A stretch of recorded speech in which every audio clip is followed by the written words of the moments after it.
Hi, everyone, and welcome back to Rise with Sarah Sincotta. I am your host, Sarah, and today I have Wade Hildrew joining me, who is all the way from Brisbane, Queensland.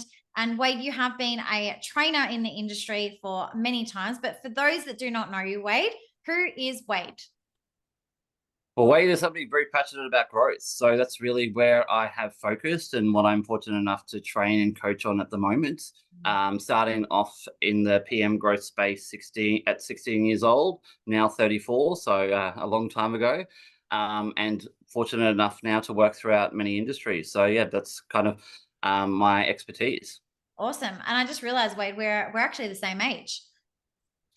And we're both pretty darn good looking for it too. So That's a nice compliment. So Wade, today, I love that we connected via socials, and there was lots of synergies for the first chat that we had. But we really wanted to discuss today the opportunities that we see within the property management and the business development space. I think especially for us, we've worked on the ground on the tools, as you can say, and now we're leaders, trainers, mentors in that space. So I guess, where do you think is the biggest opportunity at the moment for property managers or business development managers, or just in terms of growth? Well, I think what I'm seeing is a lot of people connecting, wanting a product that they can purchase or a service that they can purchase that's just going to solve all of their growth problems. And I guess where I'm having to spend the time is around educating people that it's a mindset shift that needs to occur. We're really stuck in a certain type of sales process or growth process when it comes to property management, or viewing property management a certain way. And I don't think that's the way that the clients see the industry. And I certainly don't think that's where the opportunities lie. So that would be probably the biggest issue that I'm seeing, is this disconnect between what the clients are wanting and what we're providing. Yeah, let's explore that, because I think a lot of businesses have that one size fits all approach, but then when you really go into looking at your clients and the demographic, the background of your clients, what their needs, wants, desires, goals are, that one size fits all approach, I don't think is going to work leading into next year. Would you agree with that? 100%. Yeah. Um, and I think like it has shifted somewhat. I believe that when I started, there was certainly this mentality of that there's one product that you provide to everyone. I Mm. think maybe the last 5, 10 years, it's kind of shifted to there being the four different types of clients or the three different types of clients that, depending on which brand you're with, they'll kind of break down. But I think the reality is there's probably a dozen different types of clients, and their priorities shift depending on what type they are. Yeah. Um, so I think it's about understanding the opportunities, whether you want to be hyper focused on a certain client base, or whether, if I think most growth people want to get as many opportunities as possible, how do you appeal to every type of client? Mhm. Yeah, absolutely. And I think that's just knowing your market, right? And who your clients are that's currently in your rent roll, being the both sides. So from a investor to a renter, because it's not just all about the investor. It is about that renter. And right now, Wade, I mean, real estate agents are absolutely getting flogged at the moment, right? And this has been years and years and years, and nothing seems to change when it comes to the stigma around real estate agents. So how do you think, as a collective, we can change that stigma, embrace that growth mindset, and truly understand the needs of our clients? Well, I think first off, we've got to acknowledge that they're correct. We deserve that stigma because what we haven't been doing is actually offering any value. We've been Mm. so focused on the individual tasks that we have to do to complete our roles, particularly in property management, that we've forgotten to add value. We've forgotten to display ourselves as experts in our fields. Like, you look at any other industry that you have somebody who's focused on a particular section of that industry. They know it back to front. They're providing advice. They're guiding people through, and they're paid way more than we are. And I think, yes, the pay thing is a totally different conversation, but it's about showing value. And I think we've failed to put those things together and kind of go, well, if we want to be paid more, if we want to be seen a certain way, we've actually got to put in the time and effort to create that. And to be an expert in a field isn't just about how many years you've been with an agency or how your clients feel about you. It's actually about creating an ecosystem that everyone within that ecosystem sees you as the expert in your area, but also actually being the expert. So I think that's the first place that I would start and make recommendations. Is what I do with a lot of the people I work with. It's like, where are you adding value? Where could you add more value? And what are your clients actually asking for? Mm, yeah. A couple of things that you said then, value, absolutely agree. And, when we talk about unique points of differences, it's still alarming that a lot of either individuals or businesses do not know that, right? They don't know their why. Yeah. They don't know how they're servicing their clients. And I feel like to really have that title as experts, then we need to be educated. And I feel like that is the biggest opportunity at the moment. Wade, I did a post on this just the other day about, leaders need to be re-educated as well. And then the property managers, BDs, the entire team needs to continue to be educated, because we've had a mass exodus of property management, right, over the last couple of years. And retention of staff is so crucial right now. And they wanting to have support. They're wanting to be educated. And then you look on the landlord forums, Wade, and you can see all of these owners complaining that they're not getting that expert advice from their current property managers. So that's where I see huge opportunities lie at the moment. What do you think with that? Yeah, I definitely think that unfortunately what's occurred is this mentality of how do I fit everything in? Mm, Um, whether it's leasing and your approach to how you lease a property, it being about, okay, when can I do open homes? When can I process applications? Is that the best approach for a client? Does it show strategy? No. I think that's where we can value add. We know that family homes are going to be have higher numbers of inspections if they're shown after school hours, because during school hours you don't tend to get them. We know that the professional inner city market tends to do better after 5. So if you did a 5:30, there's strategy that we could be adding that we don't because it doesn't fit in our to-do list or our ideal week. But I also think that there's a lot of knowledge that we're not arming ourselves with. Like, if a customer or an investor asks you, what is the average cost of a hot water system replacement? I can guarantee you that 99% of property managers and BDMs are unable to answer that question. But I can also guarantee you that they're all going out to appraisals saying that they've got the best maintenance systems, they've got the best tradespeople. So when we're making these statements, but we're not able to back them up and we're not showing expertise, it's really showing the clients that they can't trust what we're saying and that they're best off basing the opinion of our industry and of us on what we do in a day. And unfortunately, clients don't hear from us that often. yeah. Service has to match the value. That's a powerful one, because there's too many times that we can see people or agencies, flashing the shiny objects out there, but unfortunately internally it doesn't match what is on the exterior. So I think it's a good opportunity for businesses or property managers or BDMs to really evaluate, well, how much do I actually know? Where can I upskill myself? Where can I educate myself? And the thing is, Wade, we're living in a digital world now. We've got access to so much information at our fingertips too. Like, with even, I've spoken about this before in another episode, but property managers understanding the investor language. So why do they usually purchase an investment property? Because they're not just property managers anymore.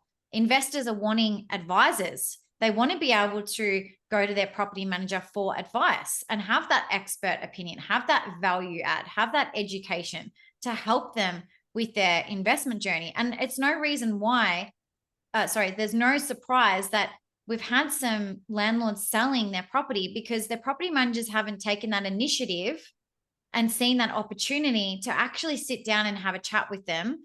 Can we help you? Can we work out a way to help you hold your investment property? Do you need to speak to a mortgage broker? Do you need to see a financial advisor? And that's a huge opportunity that I see as well in that area too, Wade, that partnership and that strategic alliance that they can have with people. What's your thoughts on that? Well, I like to refer to it as an ecosystem because it's a vast network and lots of opportunities. I think like the immediate thing that came to mind as you were talking was the fact that when I was in the BDM space, I love to introduce a salesperson at the point of me signing them up as a management, because to me, like, they've got an investment property. An investment is about return. That's not necessarily just about rent. That's also about the sales value and when is the ideal time to sell. My job isn't to convince them to hold it as a rental for as long as possible. It's to help them in the property management space until it makes sense for them to do something else. It also meant that I was getting credit for that relationship, creating that relationship. I was able to be kept in the loop to know what was going on, and it was constantly seen as a value add from my end. It Yeah. also was something I pitched. Like, I do it because if the agent's already been through, it's going to cause less disruption to the tenant. If you do decide to sell, it's going to mean that you're not having to re-educate or pick an agent at what's going to be a stressful time.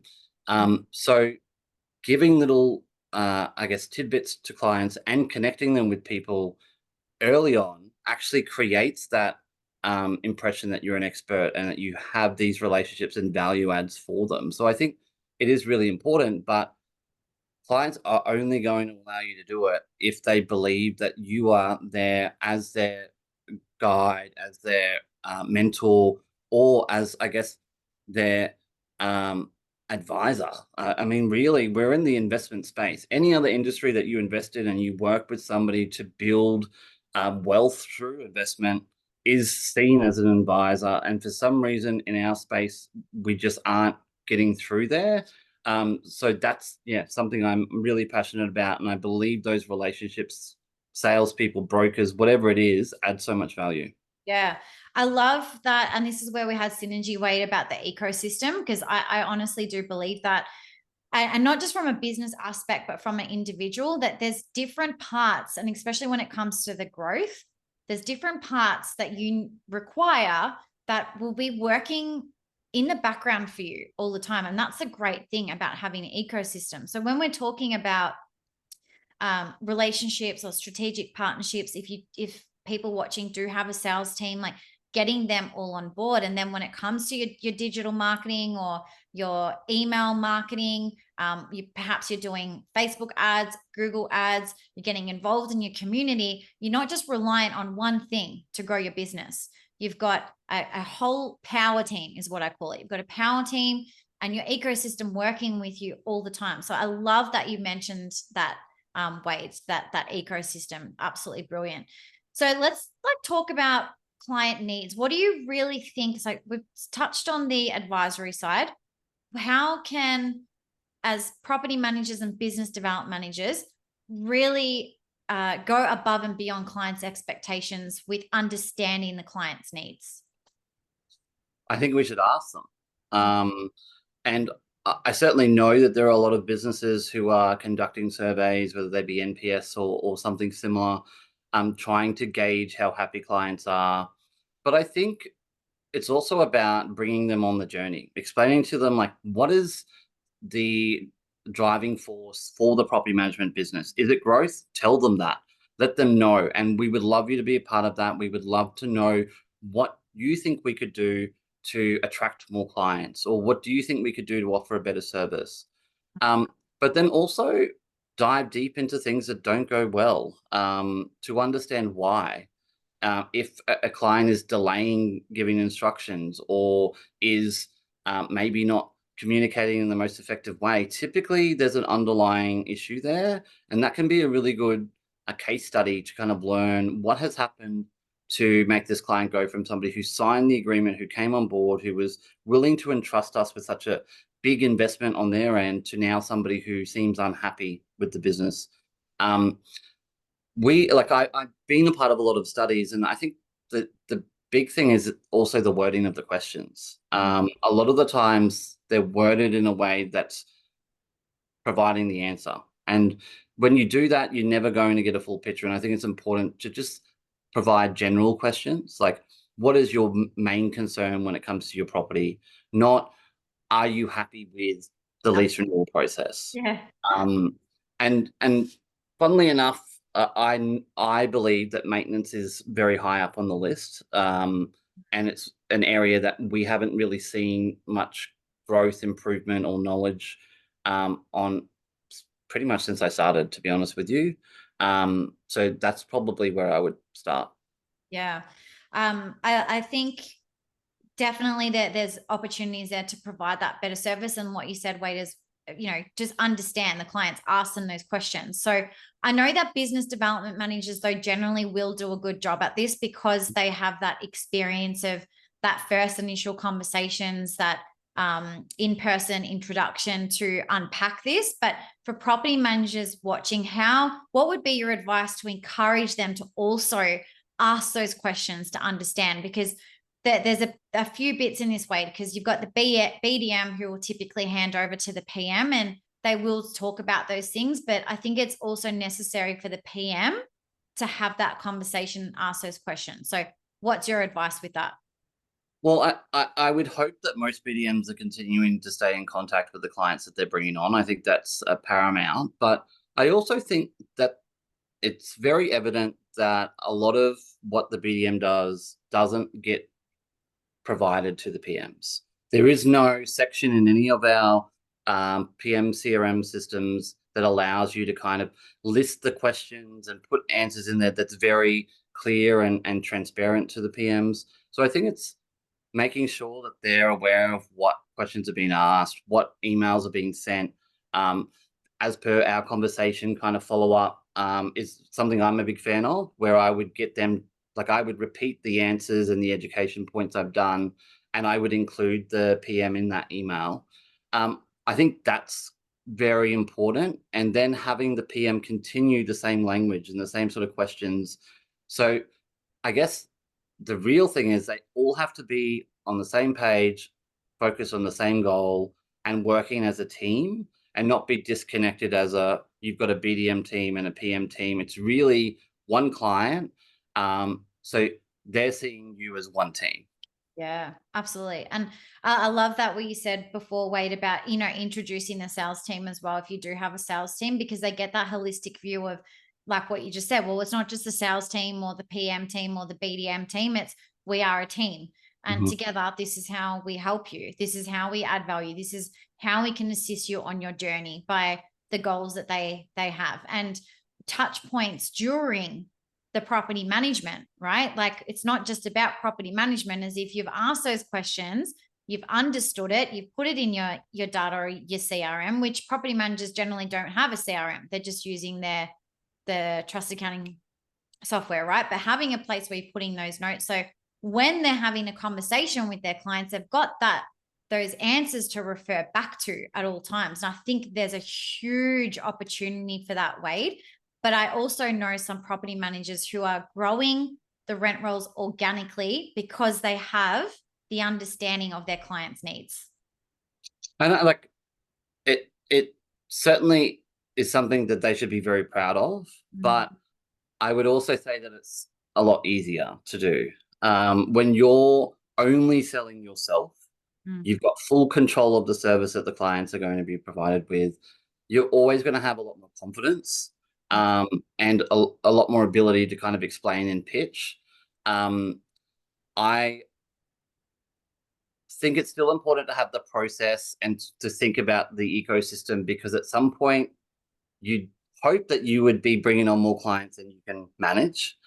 And I also get worried in that situation about prioritization. Like, do you look after an existing client versus a new client?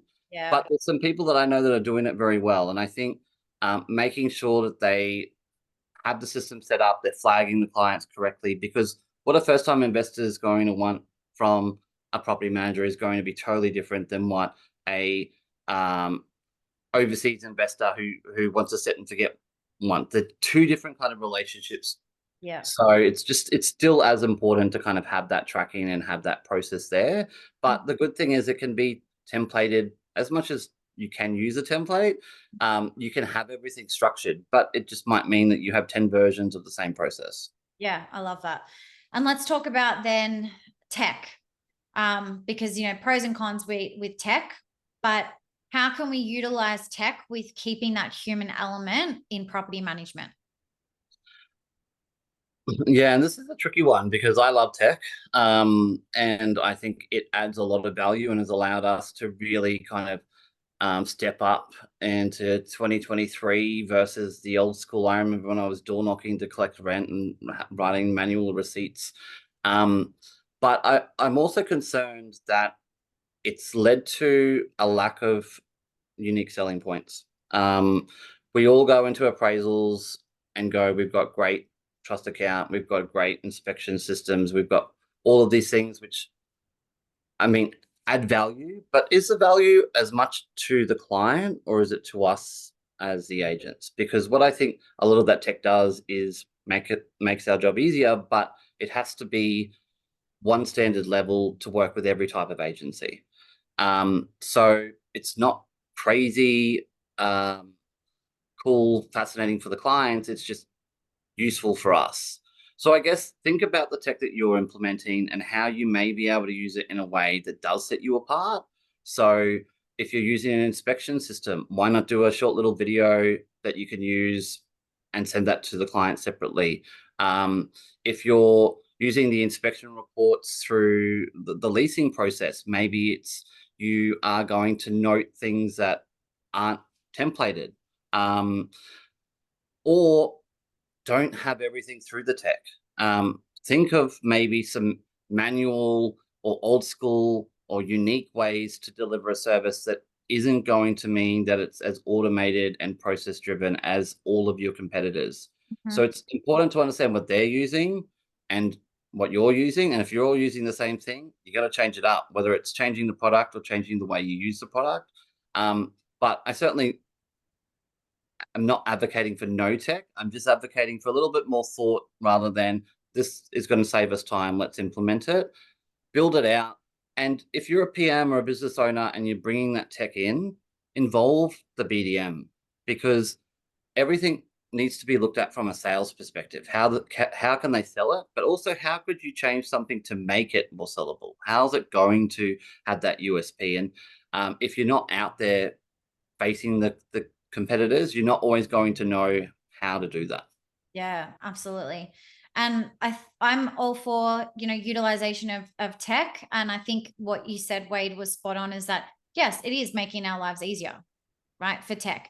There's also some affiliate partners that I have, and I've got some great products that, help the investor see, from a bird's eye point of view, or when it comes to maintenance and, taking it a step further. And this is how we actually help you with when it comes to maintenance by utilizing this tech. So you're showing them the why it's important for them to know that, not just, oh, this is the tech that we've incorporated.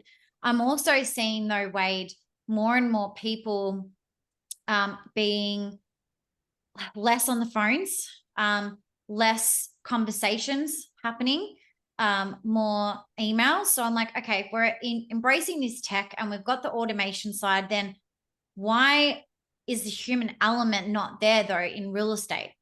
Right? Why are they not having conversations? Why are they not meeting their potential clients in person? Why are they just sending that email? What's your thoughts on that? I've got a lot of thoughts. That's been something that's, I guess, been a discussion point industry wide for as long as I've been in that. Mm. I think the reasons have changed. I think because we use so much tech, um, I mean, even in our personal lives, we feel awkward when somebody calls us on the phone, unless you happen to be somebody who works on the phone. Like I know people that won't answer a phone call; they'll only respond to a text message. So I think there's just a disconnect with the way that the world works today. But I think also um, the property management role in particular has moved away from being relationship based because of the expectations around the numbers of properties that they manage and the number of reports and systems and the amount of legislation there is to follow. it was something that was like, it takes too much time. We're going to make that a lower priority. And I think it was a mistake. And I think it continues to be a mistake because you can have an error in the way that you provide your service. You can have misjudged a situation. But if you have a relationship with somebody, they will have a conversation. You'll be able to explain your side and it end amicably. If somebody's purely making a decision based off um, an online relationship, which isn't a relationship, then they're going to be a lot quicker to end the relationship, move on, and to base decisions purely on financial aspects. And as I'm sure every agency wants to charge as much as possible, the only way we're going to be able to do that is if we're offering all of the tech stuff and all of the service stuff, but then also building this relationship based on trust and advice. Yeah, you just took the words that I was going to say, is that to have a relationship, it needs to be built on trust. And to an established relationship, my belief though is, Wade, that it's not via email. It's you get on the phone, you have a conversation, or you meet that person in person, to be able to build that trust, to be able to have that relationship. And I encourage anyone watching today as well is, you know, it might feel a bit uncomfortable because of just society at the moment and our access to phones and everything just being, you know, the touch of our fingertips. But that I love connections, Wade. And, you know, for us, it was, you know, we had that phone call, but for many of my clients, and that was a pivotal point for my growth and the growth of the businesses, was I had those relationships. I built that trust very quickly with my clients. I understood what their needs were, and they could call me when they needed me as well. They knew that there was that transparency in the relationship. So it's get uncomfortable and pick up the phone, have a conversation with someone, because we're human beings. We have needs, we've got feelings, we've got emotions. And I think that's a beautiful thing. And we need to keep encouraging that in the industry, because we've had some other disruptors try to come in, Wade, and be just a fully online service, and it didn't work. Wasn't what clients wanted. So we have to think, well, that didn't work. That's not what our clients need. And a lot of clients will change agencies because of lack of communication by their real estate agency. Yeah. So it's like, Yep. let's look at those things and let's retain our clients because we value the relationship that we have with them. We value looking after their biggest asset. And like the biggest asset is so important. I think we lose track of like how much are these investment properties worth? That's a big deal to these people. They Absolutely. don't want to trust it to a computer. I think an important thing is to ask the clients, how do you prefer to be communicated with? How often would you like to be communicated with? Yeah. Are there particular days or times that's hard for us to connect? And meet that as much as possible. Obviously, we want to have a life outside of our jobs, but at the same time, I think it's important. And if you've ever got a call from your bank or even phone companies, I know that they will call you and they will say, if now's not a good time, when will be? We've got to get used to kind of having that. And then I think the second thing is, even if they've said that they don't want to talk on the phone, having a minimum number of connects per year or per quarter with every client, Yeah. And that's what the non-negotiable, ecosystem. because I don't think it's adding any value to our industry that our clients think that the only time we call them is to tell them that there's something wrong. Because if they're seeing our number on their phone and their reaction is, oh, what are they going to tell me about now? What do I have to pay for? We're not seen as a value add, and we're a detraction to them. We're a negative, and that's again adding to the stigma that we have that we're not good people and it's not a good industry. Yeah, yeah. So a few things that we covered, like we've covered so much in a short amount of time, but you know, we talked about asking questions and understanding our customer needs, and really just having that, taking those notes and really assisting them with their journey, whether that is, by the way, investor or a renter. We spoke about looking holistically from, you know, we're a team, not just an individual, looking at the value that we're actually adding when it's just not just tech, but what is the value that we can add to someone's life, Wade, right? We're assisting someone's life decisions with their investment. 100%. We spoke about the ecosystem, partnership and retention of clients. Why do you think there is still the need for growth in our industry? Because, you know, we've had the conversation, I have this conversation. Why is the industry not adapting quick enough for the client's needs, expectations to be able to grow their businesses? I think because most businesses aren't property management focused, so that's a big issue. And then the ones that are, I guess, are coming from a space where they maybe lack the experience or the knowledge. The BDM or the property management growth space is very unique. Mm. Um, and that means that you've got to understand it. You've got to have the right tools and the right plan.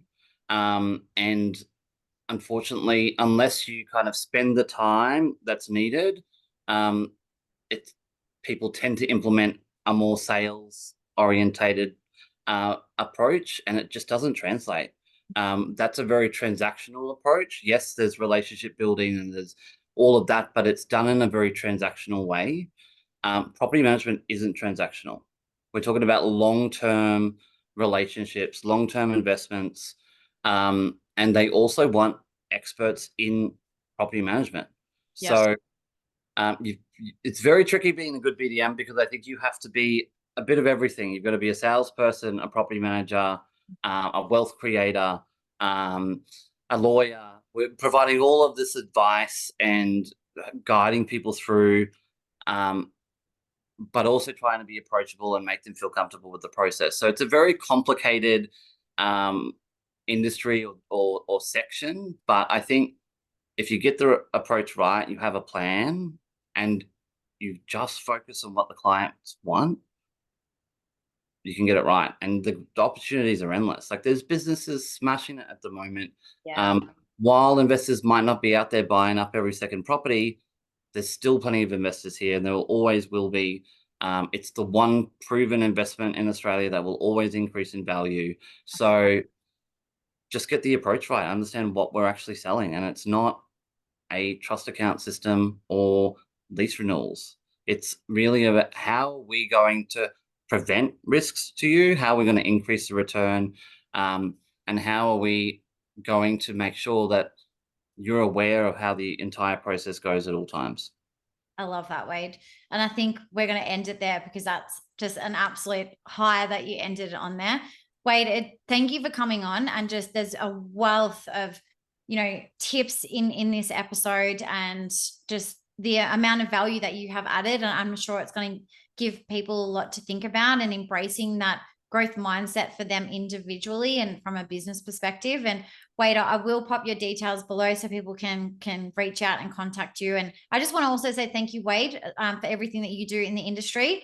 And, you know, you understand how hard it is being a BDM. So hats off to our BDMs out there. Round of applause for you. But thank you so much, Wade. It's been an absolute pleasure. Thanks for having me. I'm always excited to talk all things growth with somebody else who's hyper focused on it. So thanks. Awesome. And for everyone watching today, as always, keep rising. Thanks, Wade. Yeah.